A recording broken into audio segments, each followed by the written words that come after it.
अस्सलाम वालेकुम। कैसे हैं आप लोग व्यूअर्स? ठीक ठाक।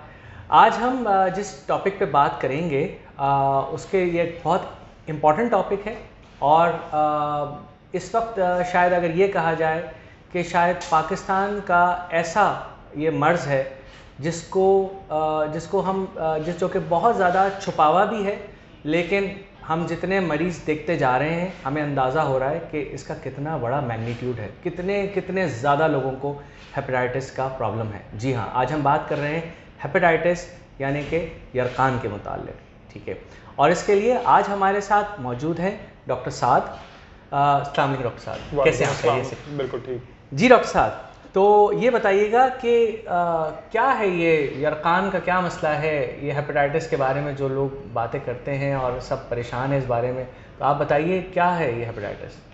तो यरकान, हम पहले हेपेटाइटिस को अगर डिफाइन करना चाहें तो जी। इसको कहते हैं जिगर की सूजश होना, और इसकी बहुत सी वजूहात हैं जिसमें वायरसेस भी आ जाते हैं, कुछ दवाइयाँ हैं, अल्कोहल हो गया और टॉक्सिन्स कुछ हो गए, तो ये जिगर की सूजश करते हैं। फिर जैसा कि आपने जिक्र किया कि हम हेपेटाइटिस के बारे में, वायरस जो है उसके ऊपर फोकस है, और उसके अंदर हेपेटाइटिस ए से लेकर ई तक 5 मेजर किस्में हैं, और हेपेटाइटिस बी और सी को हम लोग काला यरकान भी कहते हैं। काला यरकान इसके कहने की वजह इसलिए है क्योंकि इसके अंदर इस मर्ज़ में आपको खून की उल्टी आती है या पखाने में खून आता है जो लाल की जगह काला हो जाता है जब तक वो मुंह से आता है, तो इसलिए इसका नाम काला यरकान भी इसको कहा जाता है। ठीक है, तो आज हम बात करते हैं मेरे ख्याल से, क्योंकि जो हेपेटाइटिस ए और ई जो है वो मेरे ख्याल से ज़्यादा एक पीला यरकान या एक नॉर्मल जो कि वायरल हेपेटाइटिस होता है, लेकिन जो बी एंड सी है आज हम उसके बारे में थोड़ी सी हम ज़्यादा बात कर लेंगे आपसे। तो ये सबसे पहले आप बताइए क्या कि ये हेपेटाइटिस या यरकान का मर्ज़, एक तो आपने बताया कि जिगर की सोजिश की वजह से होता, कैसे फैलता है, किसी आम आदमी को कैसे हो जाता है हेपेटाइटिस का मर्ज़? सही, तो ये बहुत से मुख्तलिफ तरीक़ों से फैलता है। पाकिस्तान में जो सबसे एक मेजर वजह है फैलने की काला यरकान, वो है सिरिंजेस का जो रीयूज़ है। इनको बार बार एक ही सिरिंज बहुत से मरीज़ पे इस्तेमाल की जाती है हमारे यहाँ। उसके अलावा ये जो ब्लड ट्रांसफ्यूज़ करते हैं, ब्लड लगाया जाता है लोगों को, वो प्रॉपर्ली स्क्रीन नहीं किया जाता, जिसकी वजह से ये जरासीम जो है ये जिगर में दाखिल हो जाता है।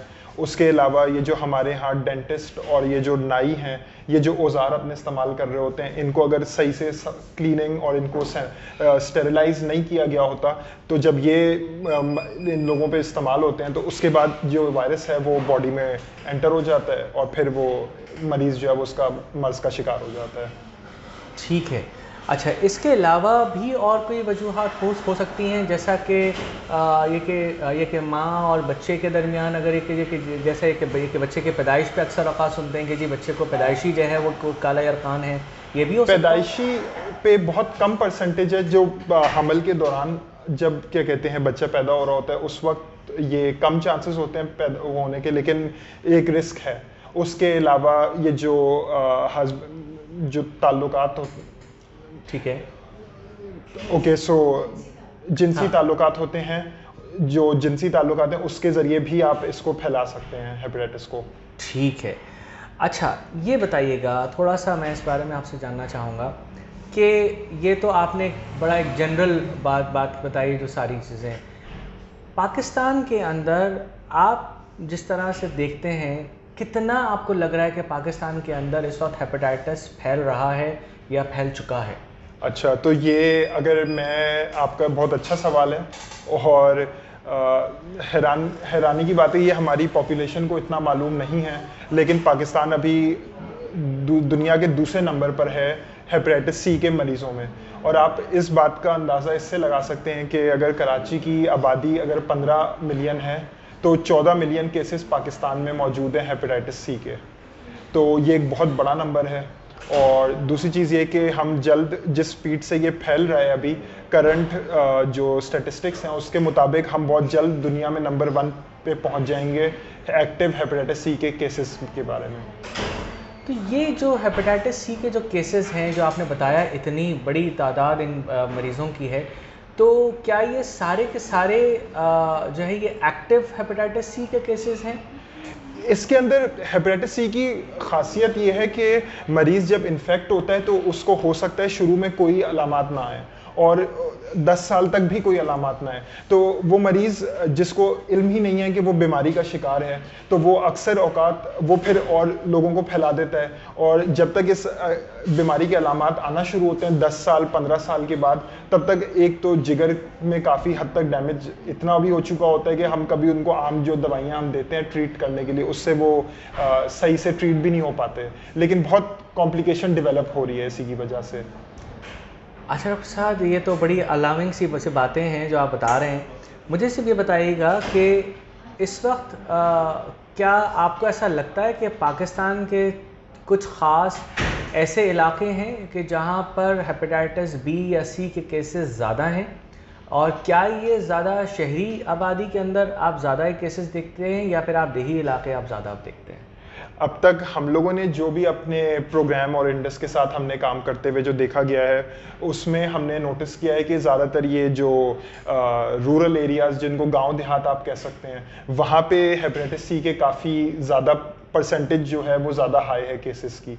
जो ज़्यादा मरीज़ हैं वो हमें उस तरफ से आते हैं, वहाँ पे ज़्यादातर ये जो डिस्पेंसरियाँ हो गई और ये जो अद्वियात जहाँ पे दी जाती हैं, और जो छोटे छोटे इन्होंने हॉस्पिटल जो बनाए हुए हैं, वहाँ पे सिरिंजेस का इस्तेमाल, औजार का सही इस्तेमाल, और जो ब्लड लगा देते हैं वो स्क्रीन किए बगैर, इसकी वजह से इन देहात और गाँव के इलाकों में बहुत तेज़ी से फैल रहा है हेपेटाइटिस। ओके, ठीक है।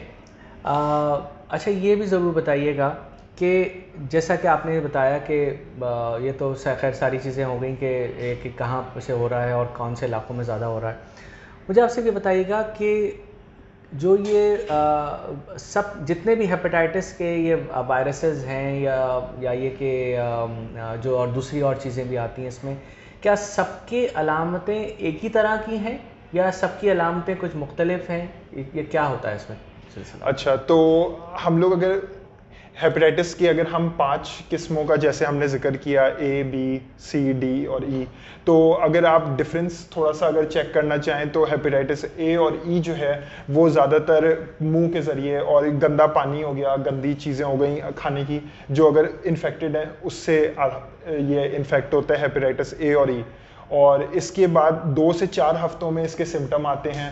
ज़्यादातर आपको बुखार, भूख ना लगना, थकावट, जोड़ों में दर्द वगैरह, उल्टियाँ हो गई और जिल्द का पीला होना, ये क्या कहते हैं हेपेटाइटिस ए और ई की अलामात में है। हेपेटाइटिस बी और सी जो है उसमें अलामात इन्फेक्ट होने के कुछ दिनों बाद, कुछ हफ्तों बाद आती हैं, एक लिमिटेड पीरियड के लिए, कुछ वक्ती तौर पे, या बहुत से मरीजों में ऐसा भी होता है कि वो इन्फेक्ट होने के बाद उनको कोई अलामात नहीं आती। तो जब एक मरीज़ डॉक्टर के पास आता है तो उसकी हम लोग जब एक डिटेल्ड हिस्ट्री लेते हैं, फिर उसको थोड़ा सा एग्जामिन करते हैं, और फिर उसके कुछ ब्लड टेस्ट भेजे जाते हैं, जिसके बाद हमें तशखीस के बाद हमें अंदाज़ा हो जाता है कि मरीज़ को कौन सी किस्म का हेपेटाइटिस है। अच्छा, इसके अंदर एक और भी ये कि कहा जाता है कि बहुत ज़्यादा यानी पेशाब का रंग बहुत ज़्यादा गहरा पीला हो जाता है। बिल्कुल। इसकी क्या वजह है? ये असल में जो है, जब लिवर में इंजरी होती है तो उसके बाद बाइल एंड आई थिंक यानी बाइल बेसिकली, बाइल जो है वो क्या कहते हैं पेशाब में आना शुरू हो जाता है, जल्द के नीचे उसका कलर जो है वो रंग चेंज करके फिर वो इसलिए जल्द की पीलाहट और जो पेशाब में आपको जो पीला रंग जो नज़र आता है। ठीक है। अच्छा, ये बताइएगा कि ये तो खैर सारी चीज़ें जब होती हैं, क्या ये पीलिया कहते हैं कि ये अगर पीलिया ज़्यादा बढ़ जाए तो ये एक दिमाग पे भी चढ़ जाता है? ये भी बात सही है? बिल्कुल। इसमें क्या होता है? ये दिमाग पे इसका असर बिल्कुल होता है, क्योंकि जब ये फिल्टर होकर जब दिमाग में जमा हो रहा है तो उसके फिर इफेक्ट्स आपकी पूरी बॉडी पे आ रहे होते हैं। ओके, ठीक है। अच्छा, अब मुझे थोड़ा सा आप सिर्फ ये बताइएगा कि जो ये वायरसेस हैं इनको तो हम, क्योंकि आपने बताया कि सबका एक ही तरह का कि जो सिम्टम्स आ रहे होते हैं, तो हम किसी वक्त पे हम ये नहीं पहचान सकते क्लिनिकली कि ये वायरस कौन सा वायरस है। सही कह रहा हूँ? इसके लिए कुछ ब्लड टेस्ट की ज़रूरत पड़ती है। ठीक है।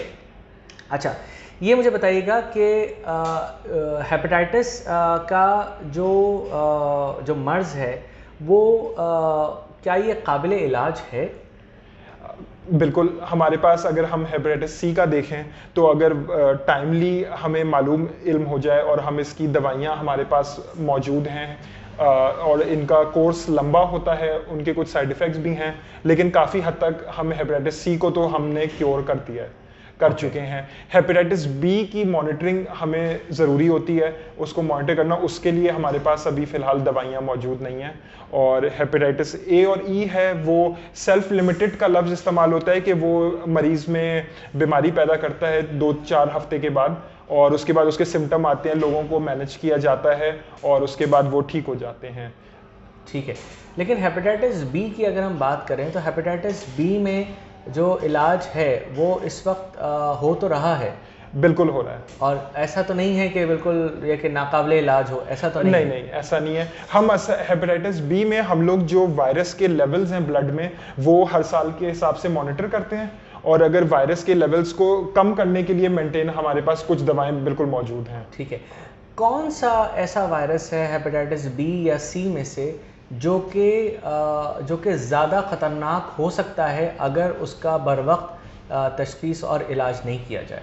हेपेटाइटिस सी के साथ हमने देखा है कि ये मरीजों में जिगर को ये काफ़ी बुरे तरीके से डैमेज कर देता है अगर इसका इलाज ना हो, और क्या कहते हैं, ये कैंसर की अलामत भी बन सकता है जिगर के अंदर। अच्छा, तो ये आपका कहना मतलब ये हुआ कि अगर हम हेपेटाइटिस सी का इलाज अगर हम नहीं कराते हैं तो ये जिगर का कैंसर भी बना सकता है, कर सकता है उसको? बिल्कुल डॉक्टर फरीद, ये बिल्कुल एक रिस्क है। ठीक है। अच्छा, ये बताइएगा कि अक्सर अब जितने लोग इधर ये के करते हैं, इलाज करते हैं, कोई यहाँ पर इधर इतनी सारी चीज़ें चल रही हैं, कोई कुछ दवाई दे देता है कि जी कि ये आप ले लें तो ये जड़ से इसका इलाज हो जाएगा, इसके लिए आप फलां कोई सफ़ूफ खा लें तो उससे ठीक हो जाता है।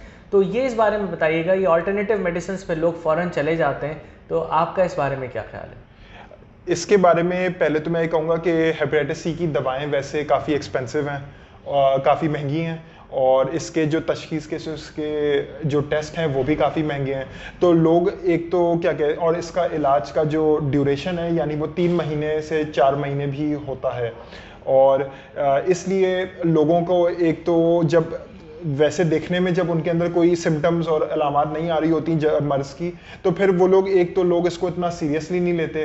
प्रॉब्लम हमारे यहाँ ये है कि लोग दूसरे तरीके के इलाज ढूंढते हैं बजाय से कि डॉक्टर को दिखाने के, जिसकी वजह से इनका मर्ज़ कम होने के बजाय और बढ़ भी जाता है, क्योंकि वो उसके इलाज के लिए इलाज नहीं है, उसका इलाज नहीं होता।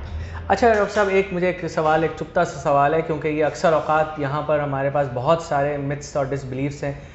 बहुत सारे लोगों का कहना ये है कि जी कि अगर किसी को अगर जिगर का मर्ज़ अगर लाहक हो गया है तो वो उसके खाने पीने पर इतनी पाबंदी कर देते हैं तो वैसे ही बेचारे के साथ खाया पिया नहीं जाता, और उसके ऊपर जो है वो यानी 50 में से जो है वो 40 चीज़ें उसको खाने पीने की बंद करके उसको बिल्कुल उबला हुआ खाना और उबले हुए फला, उसको वैसे ही मुंह का मज़ा नहीं आ रहा होता, फिर उसके बाद में खाना भी ऐसा हो जाता है।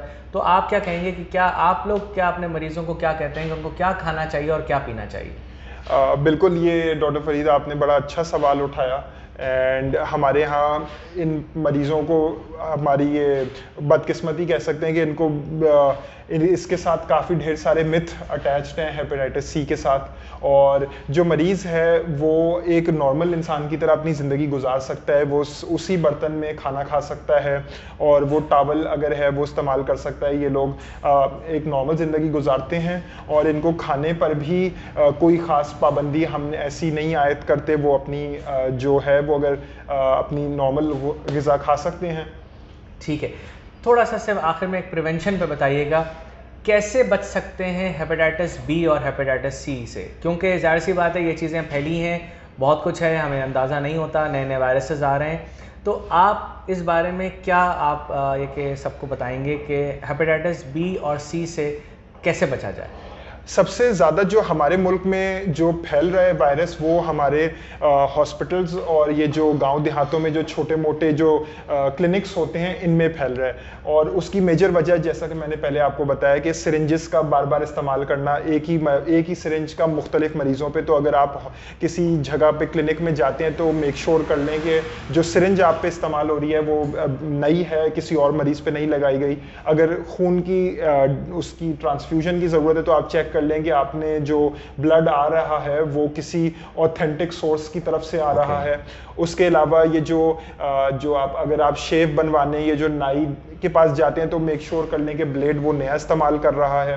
अगर डेंटिस्ट के पास जा रहे हैं तो उसके पास आप ये चेक कर लें कि उसके जो औजार हैं वो सब स्टेरिलाइज्ड हुए हुए हैं कि नहीं हुए हुए हैं। तो इन तरीक़ों से आप मेजर जो चंक है हमारा मरीज़ों का वो अपने आप को प्रोटेक्ट कर सकते हैं। ठीक है, इसके लिए कोई क्या हेपेटाइटिस बी और सी कोई क्या वैक्सीन भी आ गई है? हेपेटाइटिस बी की वैक्सीन हमारे पास अवेलेबल है और ये 3 डोजेस में आती है। अभी भी इंडस हॉस्पिटल के पास भी ये वैक्सीन अवेलेबल है, बच्चों के लिए भी बड़ों के लिए भी, और आप उससे बचा जा सकता है। लेकिन हेपेटाइटिस सी के लिए अब तक कोई वैक्सीन जो है वो इजाद नहीं हो सकी है। ठीक है, अब आप मुझे थोड़ा सा सिर्फ आखिर में सिर्फ ये बताइएगा कि आपका ताल्लुक़, क्योंकि आप वाबस्ता हैं इंडस हॉस्पिटल के साथ, आपसे मुझे बताइएगा कि इंडस हॉस्पिटल इस वक्त कितने मरीज़ों को देख रहा है, क्या कुछ कर रहा है, और हमारे कौन कौन से सेंटर्स पे क्या क्या फैसिलिटीज़ मौजूद हैं? बिल्कुल, तो इंडस हॉस्पिटल जो है वो फ्री ऑफ कॉस्ट एक तो हेपेटाइटिस सी का इलाज कर रहा है। और सबसे अच्छी बात यह है कि हमने इसको एक इंटीग्रेटेड अप्रोच की तरह फैमिली मेडिसिन के अंदर हमने इसको इंटीग्रेट कर दिया। और जो भी मरीज़ हमारे इंडस में, कराची में तो मेन इंडस में, और हमारी ज़ेबुन्निसा की जो क्लिनिक है, और उसके अलावा सिंध और पंजाब में कुछ जगह हैं जहाँ पे जब भी मरीज़ अगर खांसी नज़ले के साथ भी आता है तो उसकी हम स्क्रीनिंग करते हैं हेपेटाइटिस सी की। उसके बाद अगर हमें उस पर शुबा होता है कि मरीज़ को हेपेटाइटिस का मर्ज़ है तो हम उसके लिए टेस्ट किया जाता है। एक बड़ा टेस्ट होता है जिसको PCR कहते हैं, वो उसी पहले विज़िट में हो जाता है, और दूसरे विज़िट में मरीज़ को हम लोग इलाज पर डाल देते हैं। और अब तक हमने 11,000 मरीज़ों को पिछले 3-3.5 सालों में हमने 11,000 मरीज़ों को हेपेटाइटिस सी का इलाज प्रोवाइड किया है फ्री ऑफ कॉस्ट।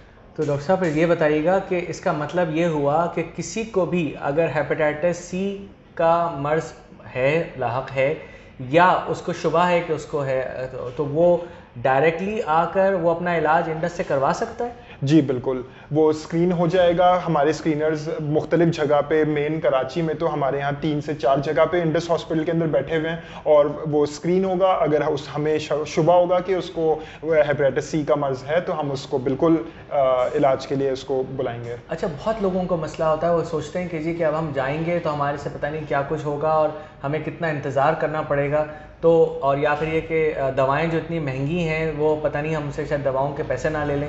ऐसा तो कुछ नहीं है? नहीं, हमारा जो टाइम फ्रॉम स्क्रीनिंग टू इलाज पे डालने जो है वो हमने पहले ज़्यादा होता था, लेकिन अब तो कम से कम भी 10 दिन के अंदर अंदर हम मरीज़ को दवाई भी प्रोवाइड करते हैं बिल्कुल फ्री ऑफ कॉस्ट। उसको कोई अपना एक्सपेंस उसको खर्चा नहीं करना पड़ता। बहुत शुक्रिया डॉक्टर साहब। आखिर में अगर आप कुछ ये कि पब्लिक के लिए कुछ कहना चाहें, कोई ऐसे कोई आपका की मैसेज हो तो वो प्लीज़ ज़रूर कहिए। मेरा जो पैगाम है वो ये है कि हम हेपेटाइटिस सी के बारे में जो अवेयरनेस एक है वो हमारी आवाम में काफ़ी कम है, और मेरा अवेयरनेस रेस करना जो है वो सबसे इम्पोर्टेंट टारगेट है कि लोगों को, ज़्यादा से ज़्यादा लोगों को इस मर्ज़ के बारे में मालूम चले। बहुत शुक्रिया, जज़ाकल्लाह। और उम्मीद है कि आप सब ने आज इस प्रोग्राम के ज़रिए काफ़ी मालूमात ली होंगी। इंशाअल्लाह ताला हम दोबारा हाज़िर होंगे एक नए टॉपिक के साथ और एक नए मेहमान के साथ। अस्सलाम वालेकुम।